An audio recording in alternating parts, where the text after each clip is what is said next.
राष्ट्रीय स्वयंसेवक संघ के मालवा प्रांत का प्रांत एकत्रीकरण एक नया इतिहास रच गया। 1 लाख की अधिक संख्या में इंदौर और उज्जैन संभाग के स्वयंसेवक इस एकत्रीकरण में उपस्थित हुए। वहीं आम लोग भी स्वयंसेवकों के इस एकत्रीकरण के साक्षी बने और सामूहिक व्यायाम प्रदर्शन को देख अभिभूत हो गए। रविवार को मालवा की भूमि पर एक और इतिहास दर्ज हो गया। आरएसएस की मालवा प्रांत इकाई के प्रांत एकत्रीकरण में 1 लाख से भी ज्यादा स्वयंसेवकों ने उपस्थित होकर इसे एक नया आयाम दिया। वैसे तो एकत्रीकरण का मुख्य आयोजन दोपहर 2 बजे से था, लेकिन सुबह से ही यहां पर विभिन्न जिलों के स्वयंसेवक जुटना प्रारंभ हो गए थे। दोपहर 1:30 बजे के पूर्व तो मानो सभी स्वयंसेवकों ने एक पूर्वाभ्यास भी कर लिया। विवेकानंदपुरम में बने विशाल मंच से जब इस बात की उद्घोषणा हुई कि सर संघ चालक विवेकानंदपुरम में प्रवेश कर चुके हैं, उसके बाद पूरा आयोजन अनुशासन का एक अनूठा उदाहरण बन गया। सर संघ चालक मोहन भागवत खुली जीप में सवार होकर स्वयंसेवकों के बीच से विशाल मंच की ओर पहुंचे।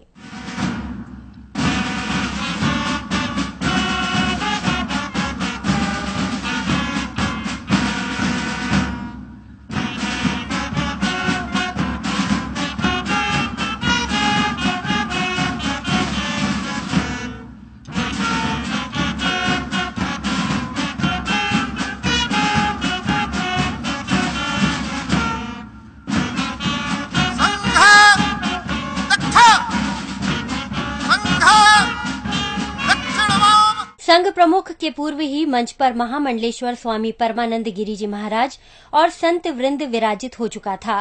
सर संघ चालक के मंच पर पहुंचने के बाद भगवा ध्वज फहराया गया।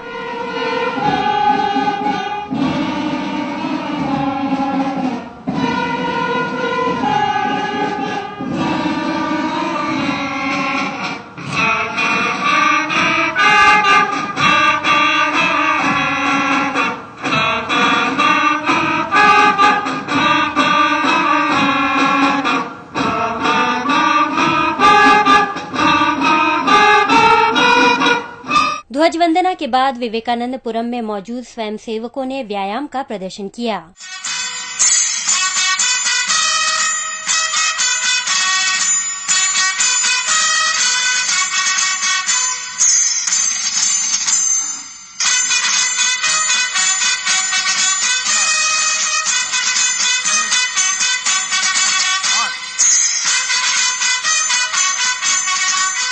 व्यायाम प्रदर्शन के बाद प्रांत एकत्रीकरण को लेकर मालवा प्रांत के प्रमुख अशोक सोहनी ने मंचासीन अतिथियों का परिचय दिया और इस एकत्रीकरण का उद्देश्य बताया। सोहनी ने स्पष्ट किया कि ये आयोजन किसी कीर्तिमान को बनाने के लिए नहीं है। उन्होंने आयोजन में सहयोग करने वाले सभी लोगों को आभार भी व्यक्त किया।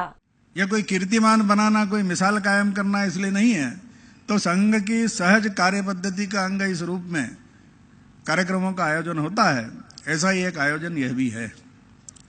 लेकिन यह आनंद का विषय है और हमारे लिए गौरव का विषय है कि इतनी बड़ी संख्या में आप सब यहां पर उपस्थित हुए। आप सबकी उपस्थिति के बिना इस कार्यक्रम की सफलता और यह गरिमा ये जैसे चाहते हैं वैसे नहीं हो पाती। अन्य भी अनेक लोगों का सहयोग इसमें निश्चित रूप से मिला है। उसके बिना इतना बड़ा आयोजन यह असंभव है। प्रांत प्रमुख के बौद्धिक के बाद एक व्यक्तिगत गीत की प्रस्तुति दी गई, जिसमें वर्तमान को बदलने की प्रेरणा युवाओं को दी गई। गौरव मंडित पनातीत है, भविष्य भी उज्ज्वल महान।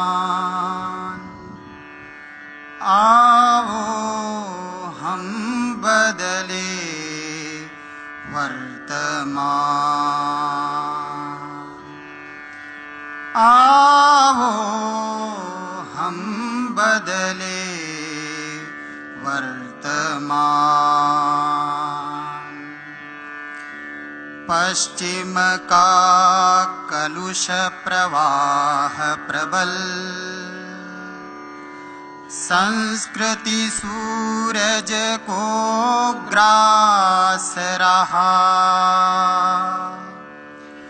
मानव से मानव का नाता,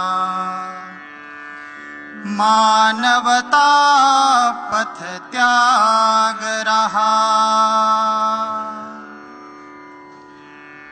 पशु बल उभरा, आतंक बढ़ा, विघटित विचलित जनमन उजड़ा। प्यासी वसुधा से कह दो,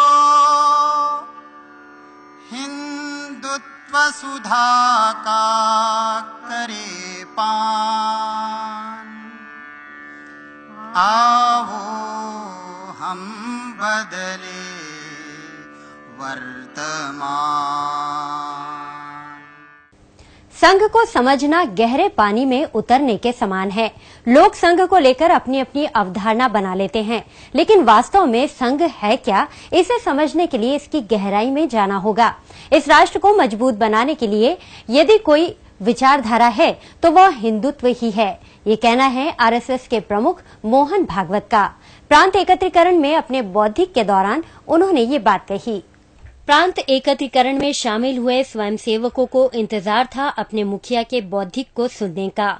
करीब पौन घंटे तक चले सर संघ चालक के उद्बोधन के दौरान उन्होंने कई विषयों पर स्वयंसेवकों को प्रेरणा दी।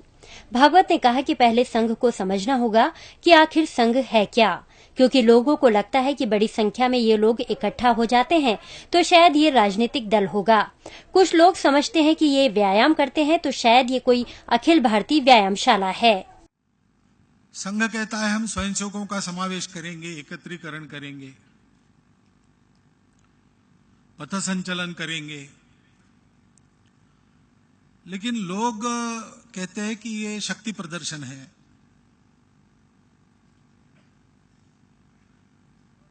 ऐसे तरह तरह के शब्द देते हैं, क्योंकि दृश्य एक है लेकिन समझने की बुद्धि अपनी अपनी रहती है। वैसे अब संघ का काम शुरू होकर 87 वर्ष हो गए, तो अपने देश के और देश के बाहर के भी बहुत सारे लोग संघ को जानते हैं, संघ का नाम जानते हैं। जिन्होंने देखा है वो संघ के कार्यक्रम को जानते हैं, गणवेश को जानते हैं, शाखा को जानते हैं।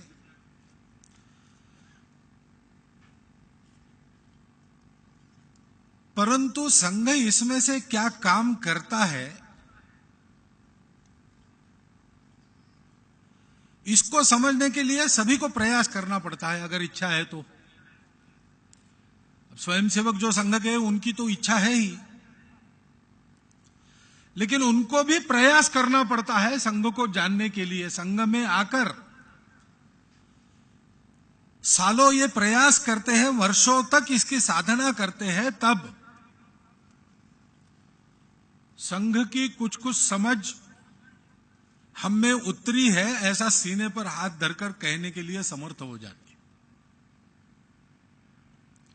संघ के द्वितीय सरसंघ चालक थे पूजनीय गुरुजी। वो कहते थे कई बार कार्यकर्ताओं के सामने बैठक में, उनका वाक्य है कि अब गत कुछ दशकों से मैं सरसंघ चालक हूं, इसलिए संघ कार्य की थोड़ी थोड़ी समझ मुझ में आ गई है, ऐसा वो कहते थे। ये केवल कहने की बात नहीं थी, दिखावे की बात नहीं थी, नम्रता नहीं थी,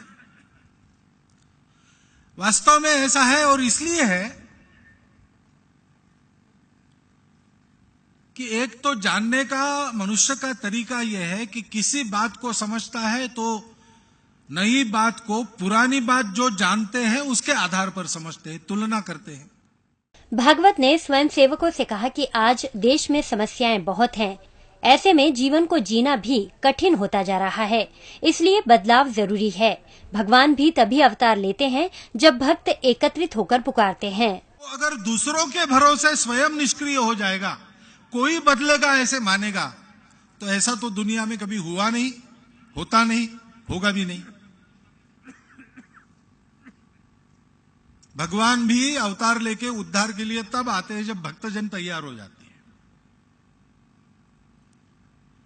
जब तक वनों में हनुमान सुग्रीव ने जन्म नहीं लिया तब तक भगवान राम वनवास में नहीं आए, धरती पर नहीं आए। धरती पर आने के बाद वनवास में आए।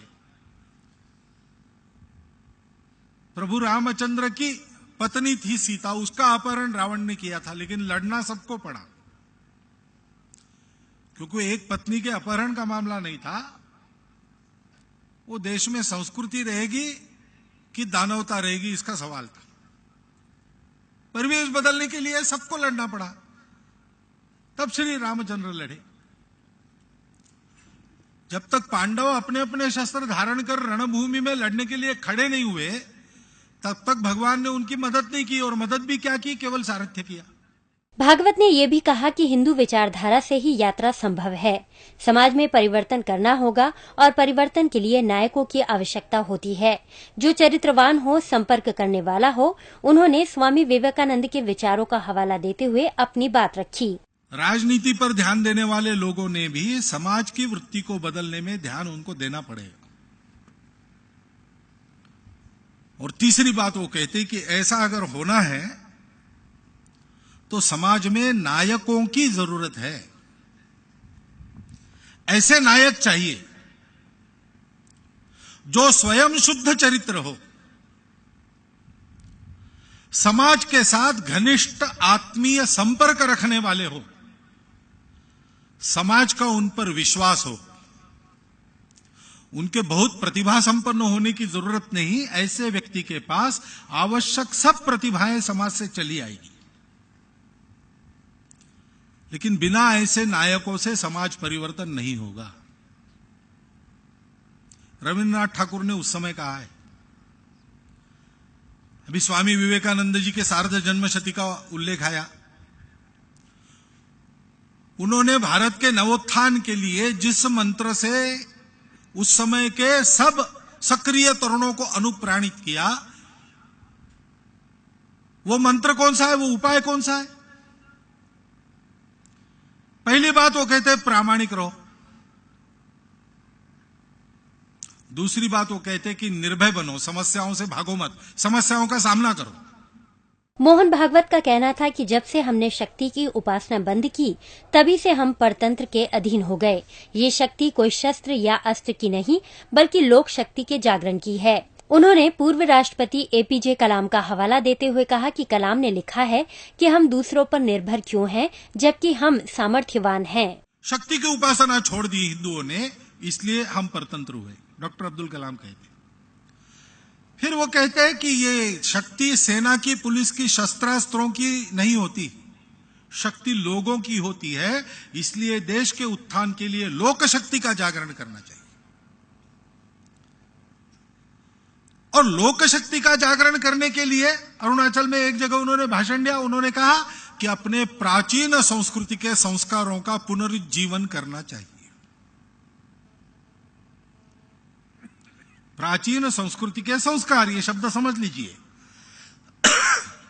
अपनी प्राचीन परंपरा में कई रूढ़ी कुरीतियां घुस गई, संस्कार में वो नहीं आता है, जो अच्छी बातें वो आती है। अपने प्राचीन संस्कृति ने जो जो अच्छी बातें हमको सिखाई है, उनका पुनरुज्जीवन करना चाहिए। उसके पुनरुज्जीवन की आवश्यकता है। अब ये सब लोग संघ के स्वयंसेवक नहीं थे, ये सब अलग अलग प्रकार के लोग हैं। स्वतंत्रता के पहले के कुछ लोग हैं, कुछ बाद के लोग हैं, लेकिन अपने अनुभव से उपाय एक ही बताते हैं। सबका उपाय मिलता है। भागवत ने विभिन्न विषयों को समाहित करते हुए अपनी बात रखी। उनके उद्बोधन के बाद ध्वज को उतारा गया और एकत्रीकरण का आयोजन संपन्न हुआ। गया है 1 लाख से ज्यादा की संख्या में स्वयंसेवकों ने अपनी उपस्थिति जताकर मालवा प्रांत के एकत्रीकरण को सफल बनाने का प्रयास किया है। वहीं सरसंघ चालक ने भी हिंदुत्व विचारधारा का रास्ता ही ऐसा रास्ता बताया जिसके चलते हम सभी दल एक हो सकते हैं, संपूर्ण राष्ट्र एक हो सकता है। कैमरा पर्सन देवेंद्र मालवीय के साथ Ashish Joshi, DG News, Indore. RSS के प्रांत एकत्रीकरण कार्यक्रम में स्वयं सेवकों के अलावा भाजपा के नेता, शहर के गणमान्य नागरिक, वरिष्ठ पत्रकार बंधुओं सहित कई लोगों ने शिरकत की। भाजपा के ज्यादातर नेता तो संघ का गणवेश पहनकर ही आयोजन स्थल पर पहुंचे। रविवार को सुपर कॉरिडोर पर आयोजित आरएसएस के प्रांत एकत्रीकरण के साक्षी शहर के प्रबुद्ध जन भी बने। सुपर कॉरिडोर पर बनाए गए विवेकानंदपुरम में स्वयंसेवकों के अलावा अतिथियों के लिए विशेष व्यवस्था की गई थी। अतिथियों में वरिष्ठ पत्रकारों के अलावा सांसद सुमित्रा महाजन, मंत्री रंजना बघेल, एबीवीपी की वर्षा शर्मा सहित कई अन्य नेतागण और प्रबुद्ध जन मौजूद थे। उद्योग मंत्री कैलाश विजयवर्गीय, विधायक रमेश मेंदोला, जीतू जिराती, भाजयुमो के नगर अध्यक्ष गोलू शुक्ला तो संघ की गणवेश धारण कर ही यहां पहुंचे। इतना ही नहीं, परमानंद आश्रम में योग की शिक्षा प्राप्त करने आए विदेशी छात्रों ने भी बड़े ही कौतूहल के साथ इस एकत्रीकरण कार्यक्रम को देखा। इन सभी आमंत्रित अतिथियों के लिए विशेष व्यवस्था की गई थी। Bureau report, DG News, Indore. प्रांत एकत्रीकरण में 1 लाख से ज्यादा की संख्या जुटने के बाद इस आयोजन की सफलता को लेकर विवेकानंदपुरम में मौजूद संघ के घोष दल ने भी मैदान में घोष दल का संचलन निकालकर अपनी खुशी को अभिव्यक्त किया। मालवा प्रांत के एकत्रीकरण का सफल आयोजन होने की खुशी संघ के स्वयंसेवकों में भी साफ झलक रही थी। आयोजन के समापन के बाद ज्यादातर स्वयंसेवक अपने अपने मोबाइल कैमरे में यहां के दृश्यों को कैद कर रहे थे, तो विवेकानंदपुरम में मौजूद घोष दल ने घोष दल का संचलन निकालकर अपनी खुशी जाहिर की।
मालवा प्रांत का यह एकत्रीकरण बरसों तक स्वयंसेवकों और इसे देखने वाले आम लोगों के जहन में याद रहेगा।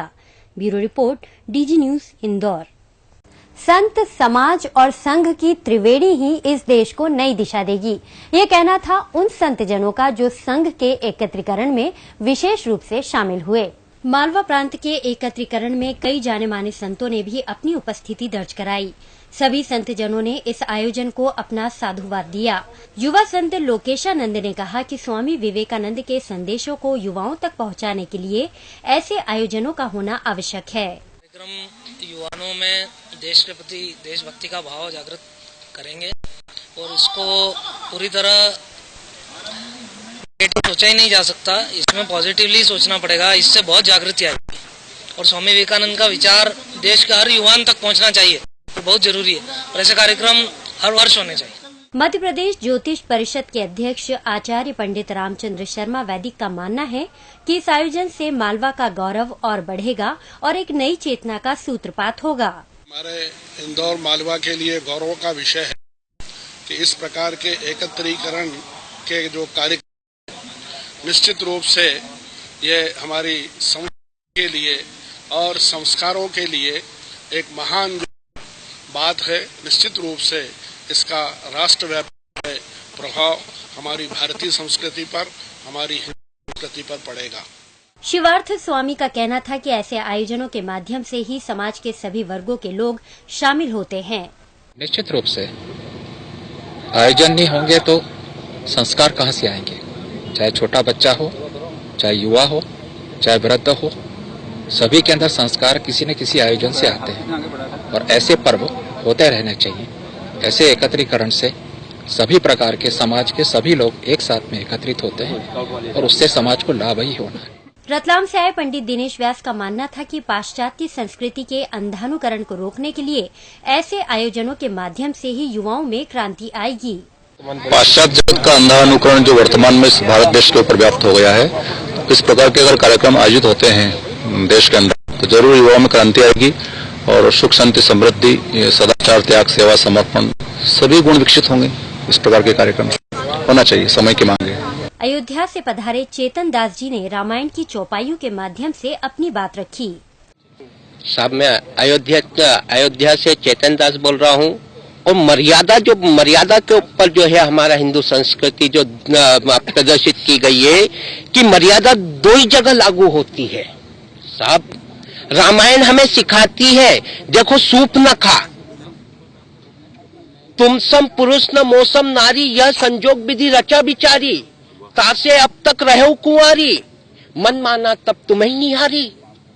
ये सूप न खा मतलब नारी समाज के लिए ये यह मर्यादा का पॉइंट शुरू होता है।